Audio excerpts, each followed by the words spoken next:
All right, are you ready to dive into this? European real estate, huh? You've been doing your homework, haven't you? Reports, articles, even those golden visas have caught your eye. But let's be real for a sec. Thinking the EU's real estate market is all the same, it's like, well, assuming every neighborhood in a massive city has the same vibe, the same prices. And that's just not how it works, is it? Not even close. It's more like you've snagged yourself VIP access to, I don't know, a whole network of real estate parties, all connected, sure, but each with its own distinct flavor. And just like any good party, you got to know where to be and who to talk to, right? We've got the heavy hitters like Germany and France, the stable ones holding court, but then you've got those newcomers like Portugal, Greece, shaking things up with those golden visa programs. They bring their own kind of energy to the table. So less one giant market, more pick your real estate adventure. You got it. And that's where the EU's influence gets really interesting. You mentioned unrestricted travel, work a huge plus for anyone looking at real estate. But here's where the real power dynamics come into play. Think of it like, cool kids table versus those trying to find their place. You've got the core nations, the Western and Northern ones, Germany, France, they've got the economic power, the history. The newer kids on the block, mostly those in Eastern and Southern Europe, they're still building their reputations, still figuring things out. Which obviously impacts investment stability. Right. And that's got to be a major factor when you're talking about, well, putting down roots somewhere new, or at least putting down euros. Absolutely. I mean, compare Germany, rock solid economy, low unemployment to, say, Greece, still navigating their way out of that financial roller coaster. It creates a totally different risk profile for investors. And speaking of risk, have you noticed how population trends across the EU add another layer to all of this? Right. It's not just about who's buying, but who's actually living and working there. And that's not the same everywhere, is it? Exactly. The EU as a whole is dealing with this slowing population growth, a big deal for long-term real estate prospects. Immigration helps offset it, but here's where things get really interesting. You see pockets of growth in certain countries, Denmark, Luxembourg, Malta, places where a young and skilled workforce is driving up housing demand. So short-term investments, those countries are looking good. High demand, quick returns, sounds good to me. Potentially, yeah. But remember, a hot market can cool down just as fast. That's why understanding the cultural context in Europe is so important. You can't just waltz in with a suitcase full of cash and expect to land the deal of a lifetime. Because it's more than bricks and mortar, right? Yeah. It's people. Customs, getting it wrong can backfire. In your notes, you mentioned high context versus low context cultures. Even said misunderstanding that could be a deal Yeah, breaker. for sure. And this is where it gets fun, because we're talking about the art of communication, how it can make or break a real estate deal. Imagine you're a no-nonsense, deal-oriented investor from, say, Germany. You want it all clear-cut, no ambiguity. Now, plop yourself down in, let's say, Greece. Relationships are everything there. A friendly chat over coffee might be more valuable than a stack of contracts. Sounds like a recipe for disaster if you're not careful. Exactly. Misreading those cues can be fatal. Being too direct can be aggressive in some cultures, too indirect, and you're untrustworthy. It's about finding that balance, which brings us to your deep dive into Germany. They're like the kings of low-context cultures, wouldn't you say? Ah, Germany, the land of efficiency, organization, and, wait, renting. I was surprised to learn they're actually a nation of renters. Right. It makes sense, though, when you consider how much they value stability, long-term planning. Germans see owning a home as a lifelong thing, not some get-rich-quick scheme. They buy a house to stay put, sometimes for generations even. Makes sense their housing market is so stable. But you're saying Germany isn't just one big monolith. You found three distinct markets, each with its own, what did you call it, flavor. Exactly. You've got West Germany, the economic powerhouse. Cities like Frankfurt, Munich, high demand, but be ready to pay a pretty penny. Then there's East Germany, still catching up economically, but some interesting opportunities there for those who know where to look. And then, of course, Berlin. That's a whole other animal. Berlin, always on the move, always appreciating in value. It never slows down, does it? It's a magnet for young professionals, artists, entrepreneurs, which drives up demand, pushes up those prices. But Berlin's market is notoriously hard to predict. That unpredictability, that's part of its charm, I guess you could say. So not for the faint of heart, Yeah. or for those who want a sure thing. It's a bit of a gamble. You could say that. But regardless of where in Germany you're looking, their home buying process is, well, it's thorough, that's for sure. Those maklers notice they don't mess around, do they? It's about transparency, security. The macler, your agent, they're like a neutral party, making sure it's fair for everyone. And the notar, they're the all-powerful lawyer, making sure every I is dotted, every T is crossed. So, daunting as it sounds, it's actually a system designed to protect everyone involved. Exactly. And here's the kicker. No restrictions on foreigners owning property in Germany. So if you've got your finances in order and maybe a taste for sauerkraut, Germany might just be calling your name. Now, how about we hop across the channel to the UK, where things are a bit more in flux, shall we say? Brexit, right. Definitely throwing a wrench into things. The UK real estate market is still trying to figure out which way is up after that. Like trying to solve a Rubik's Cube while riding a roller coaster. That's one way to put it. That weaker pound initially drew in a bunch of foreign investors looking for a good deal. But the long-term impacts of Brexit, well, they've made some people hesitant. So it's a bit of a mixed bag then. But what about those big names? London, Edinburgh, are they still holding their own? London, oh, London. It's still a powerhouse, attracting the ultra-wealthy, a global hub for finance, culture. But those prices, well, Legendary, aren't they? Even the thought of them is enough to make your wallet cry. it's true. But here's the thing. Those sky-high prices have actually shown a spotlight on those other vibrant cities we touched on, Manchester, Birmingham, Edinburgh. Because who wants to pay a small fortune to live in a shoebox when you can get more for your money elsewhere? Places with their own unique charm, right? Exactly. Manchester, with its industrial past and those booming creative industries, it's a force to be reckoned with. Birmingham, often overlooked, it's a powerhouse of manufacturing and innovation. And then Edinburgh, with all that history, that thriving financial sector, it offers a whole other side to British life. And let's not forget, legally speaking, Scotland does things its own way, adds another layer of, well, complexity to it all. You're not wrong. Scotland's legal system, it's a whole other ballgame. Different laws, different processes, even the terminology is different. It's crucial to do your research if you're thinking of heading north of the border. Good advice. Now, France, it's always had that certain je ne sais quoi, wouldn't you say? But is it all baguettes and berets when it comes to real estate? Ah, France. Land of fine wine, fashion, and let's be honest, a healthy dose of bureaucracy. So maybe not as romantic as some might think. Well, that romance can come with a hefty price tag, especially in Paris. The City of Lights, it's been a dream for investors for ages. But lately, there's been a bit of an exodus. An exodus from Paris. But But it's Paris. Well, it's Paris. even Parisians have their limits, it seems. The cost of living is sky high, and there's this desire for more space, a different pace of life, that's pushing people out. So if they're leaving Paris, where are they going? That's where it gets interesting. Those smaller cities, the charming villages, the ones that have always captured people's imaginations, they're seeing a resurgence. Think Lyon with its history and food scene, Bordeaux, known for its vineyards and beautiful architecture. And then there's Aix-en-Provence, a haven for artists and anyone looking for that Provençal lifestyle. It's like something out of a movie. But what about those notaires? I'm sensing a theme here. Ah, yes, the notaires.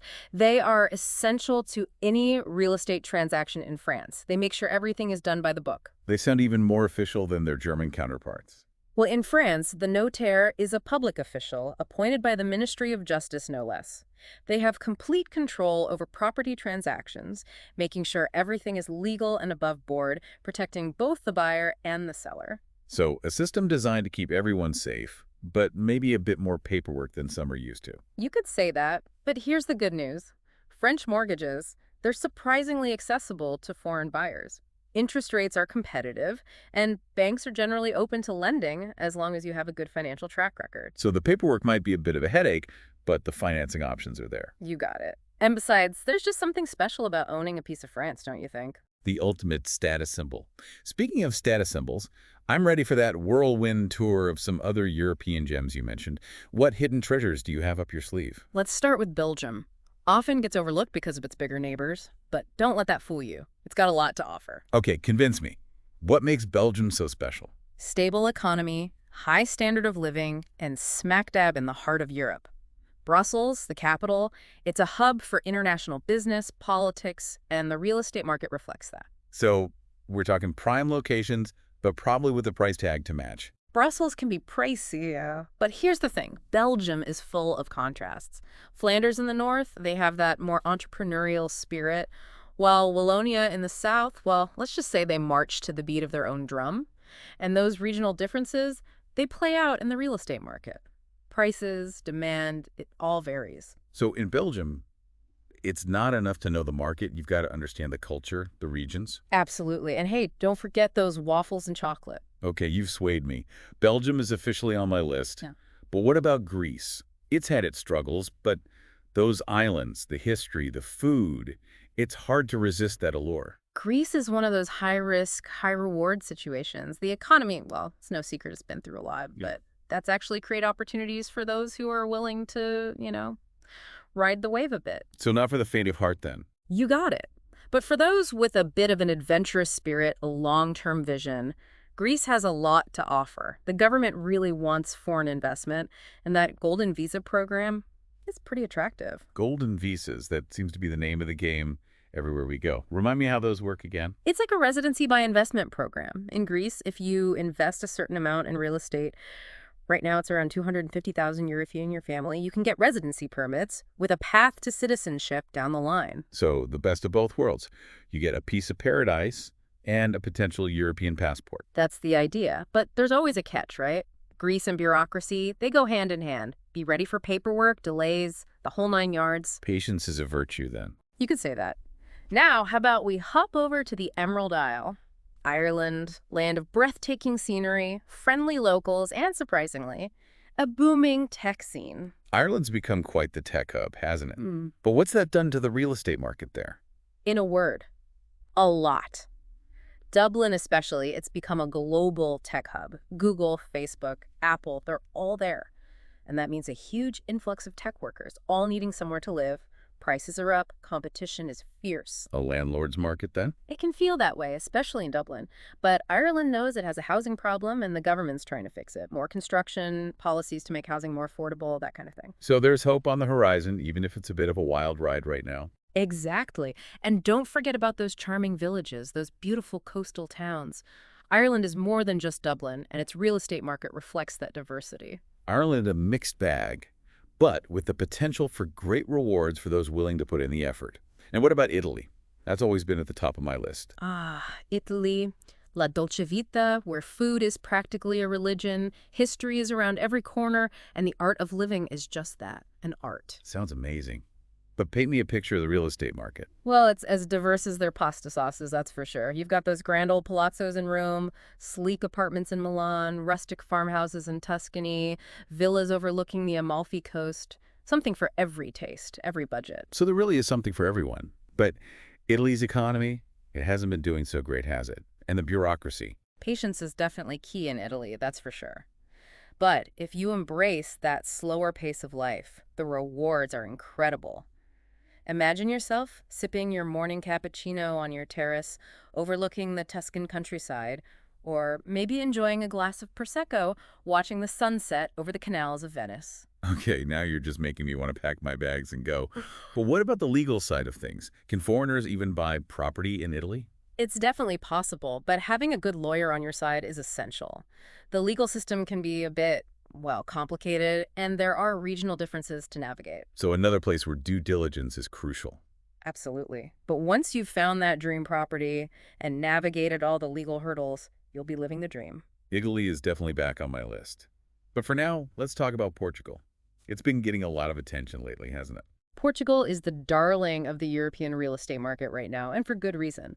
Beaches, cities, food, lifestyle, and oh yeah, that golden visa program. It's like every country we talk about is trying to outdo each other with these golden visas. It's true. Countries are finally realizing how important foreign investment is, and golden visas are a popular way to attract it. Portugal's program is particularly enticing, though, because it can lead to citizenship. Wait, so you're saying you can potentially trade an investment for a European passport? Exactly. But, and this is important, the rules around Portugal's golden visa program, they change all the time. Staying up to date is crucial, and having a good lawyer helps too. So navigating the legal stuff, that's key. But what about the real estate itself? What's driving demand in Portugal? It's become a haven for digital nomads, remote workers, anyone who wants a more balanced lifestyle. Lisbon, the capital, it's had a resurgence lately, a startup scene, nightlife. a growing expat community. It's buzzing. A city on the rise, then. Absolutely. But Lisbon isn't the only option. Porto, with those cobblestone streets in the historic Ribeira district, that's another favorite. And then there's the Algarve Gulf beaches, a more relaxed pace of life. Okay, you've convinced me. Portugal needs to be on my list. But we can't forget about Spain. The beaches, the culture, the siestas. It's iconic. Ah, Spain, it's got it all, doesn't it? From the energy of Madrid to the laid-back vibe of Barcelona, the rolling hills of Andalusia, to the rugged coastline of the Basque Country. So no matter what you're looking for, you can find it in Spain. Pretty much. But like any good real estate market, it's about finding the right fit. Madrid, the capital, it's a blend of business and culture with a sophisticated vibe and a real estate market to match. Barcelona, on the other hand, it's all about that Mediterranean lifestyle, stunning architecture, a booming tourism industry. So knowing your paella from your tapas, that's just as important as understanding the market trends. Exactly. And then there are the costas, those sun-drenched stretches of coastline that people have been flocking to for decades. Costa del Sol, Costa Brava, you name it, they've got it. Luxury villas, charming apartments, all right on the beach. Spain really does have something for everyone. This has been amazing, but I feel like we've only scratched the surface of the European real estate market. It's true. We've only just dipped our toes in, haven't we? But even a quick glance tells you one thing. This isn't just about square footage in euros.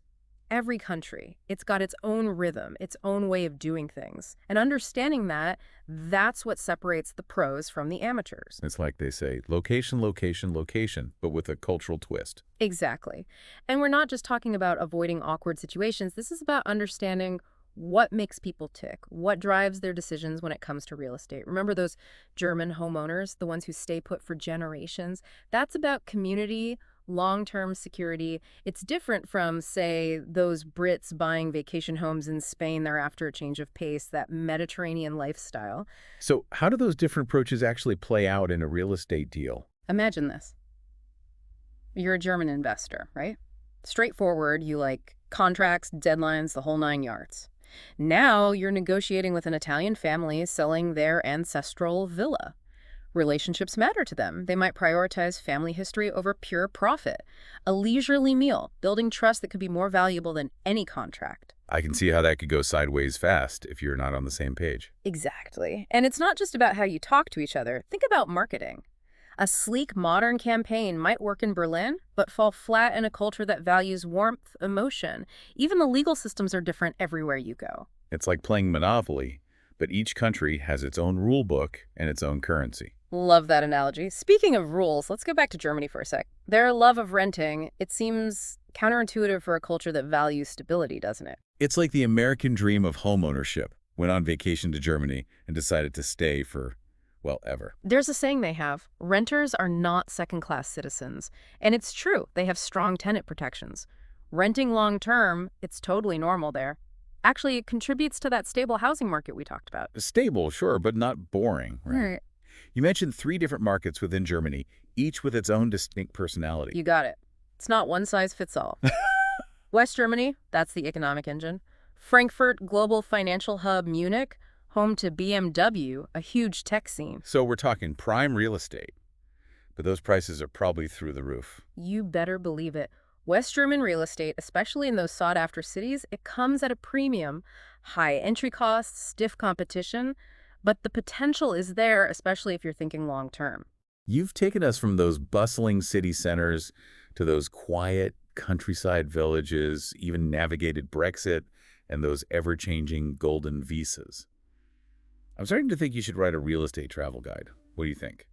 Well, I've always said the best investments are the ones you can actually picture yourself enjoying. And let's be real, Europe's got some pretty amazing options when it comes to that. No argument there. But before we send our listeners off to conquer the European market, what's the biggest takeaway from all of this? If someone's listening, ready to take the plunge, what do they need to remember? This is a marathon, not a sprint.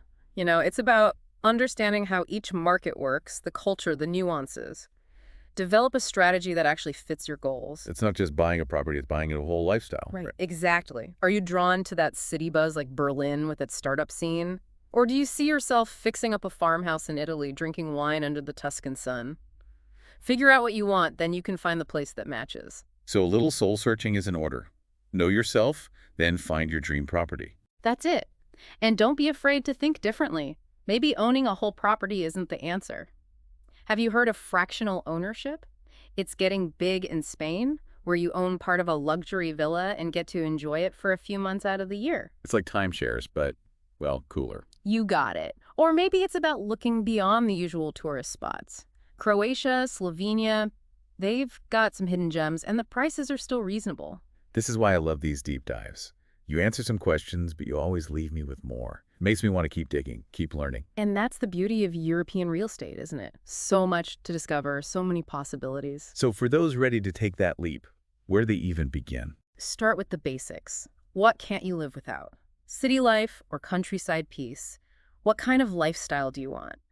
Once you know that, you can start researching specific markets, talking to local experts. Because nothing beats local knowledge. Absolutely. Find a good real estate agent, a lawyer, a financial advisor, people who really know the ins and outs of the market you're interested in. They can help you navigate the legal processes, the cultural differences, all of it. It's like building a team. Exactly. And remember, this is a journey, not a race. Take your time, enjoy the process, and don't be afraid to ask questions. The more you know, the better decisions you'll make. This deep dive has been incredible. We've explored, we've strategized, we've even brushed up on our cultural etiquette. It's been a pleasure joining you. And to our listeners, we hope this has inspired you to think big, explore your options, and maybe even take the leap into the world of European real estate. Remember, the possibilities are endless. Who knows? Maybe you'll be sipping wine in your Tuscan villa or strolling through your charming Irish village before you know it.